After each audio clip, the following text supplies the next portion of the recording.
Bien, regardons d'abord nos résultats sécurité.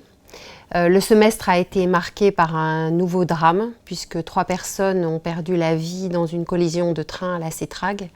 Et cette catastrophe nous rappelle notre engagement collectif et nous n'aurons aucun répit tant que nous aurons des personnes qui se blesseront sur nos sites. Si nous regardons nos résultats globaux d'accidentologie, ils sont en baisse de 22% sur le semestre, incluant les sous-traitants que nous prenons maintenant dans nos statistiques. Donc ce sont des résultats globaux encourageants, mais qui sont contrastés entre les divisions, puisque la division alliage qui partait de loin continue de s'améliorer, mais nous voyons une dégradation dans la division mines et métaux. Donc nous devons vraiment rester vigilants et surtout renforcer notre attention aux risques.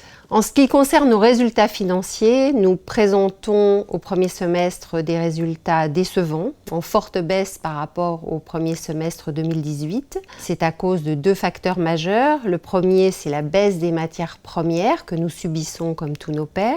Le second, c'est les crises, à la fois chez Aubert et Duval et à la SLN, que nous avons du mal à gérer. Ailleurs, nous avons bien progressé, nous avons des records de production dans la plupart de nos activités, mais nous avons encore du mal à transformer ces bonnes productions en cash à cause d'une non-maîtrise des coûts et d'une non-maîtrise des stocks. Donc globalement, nous ne sommes pas parvenus à délivrer les progrès intrinsèques que nous avions prévu dans nos budgets. Notre résultat net est négatif au premier semestre et tout ça, ce sont des signes plutôt négatifs que nous envoyons à nos actionnaires à un moment qui est pourtant clé pour l'avenir du groupe où nous lançons 2 grands projets. Bien, les projets avancent bien. Si l'on prend nos 2 projets, celui de l'extension de la mine de Moanda et celui de l'exploitation du lithium en Argentine, ils ont passé comme prévu la validation interne à la fin du premier semestre de cette année.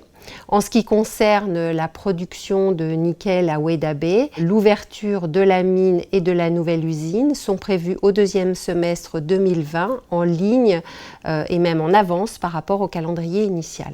Je rappelle que ces projets sont absolument clés pour l'avenir d'Eramet. Ils répondent à nos 2 grands objectifs stratégiques qui sont de créer plus de valeur et de diversifier le portefeuille. Ceci dit, ces projets sont ambitieux et supposent un niveau d'investissement jamais vu pour Eramet. Ceux qui vont nous financer ces projets doivent avoir confiance en notre capacité de délivrer et d'être performants. Donc les 6 mois devant nous et notre capacité à délivrer nos résultats dans les 6 mois qui viennent vont être absolument cruciaux pour l'entreprise. Eh bien, d'abord, il faut arrêter l'hémorragie chez Aubert et Duval. La remise en conformité des processus qualité a engendré des retards de livraison très importants, notamment aux Ancises et à Pamiers. Nous avons maintenant des plans d'action clairs, les priorités ont été fixées, il faut absolument les mettre en œuvre. Ceci d'autant plus que nous avons des perspectives de croissance. Les contrats qui ont été signés dernièrement au Bourget montrent que les clients continuent à nous faire confiance. Nous ne devons pas les décevoir. Au Gabon, il faut transporter et expédier les volumes en forte hausse de minerais de manganèse qui sont produits aujourd'hui à la mine. La fiabilité de la logistique au Gabon va être un élément absolument clé de nos résultats au 2e semestre. Le 3e objectif clé, c'est de continuer à redresser Sandouville. Des efforts significatifs ont déjà été faits avec des résultats notables au premier semestre. Il faut continuer au second semestre et pouvoir arriver à un EBITDA 0 après l'arrêt de fin d'année.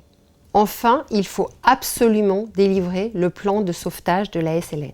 2 des volets du plan de sauvetage ont été mis en place. Les autorisations export et les accords sur le temps de travail. Ce ne sont que la mise en place d'opportunités. Derrière, il faut opérer correctement. Si nous avons des grèves qui bloquent la production, avoir des autorisations export ne sert à rien. Enfin, nous devons continuer à travailler sur le troisième volet, qui est le volet énergie. Et puis enfin, globalement dans le groupe, nous devons apprendre à maîtriser nos coûts et à maîtriser nos stocks pour que nos bons résultats de production puissent se transformer en résultats financiers et en cash flow. Comme vous le voyez, nous avons donc des enjeux extrêmement importants pour le second semestre, absolument clés pour notre crédibilité en tant que management. Nous devons rester focalisés sur nos priorités et je compte sur vous pour le faire.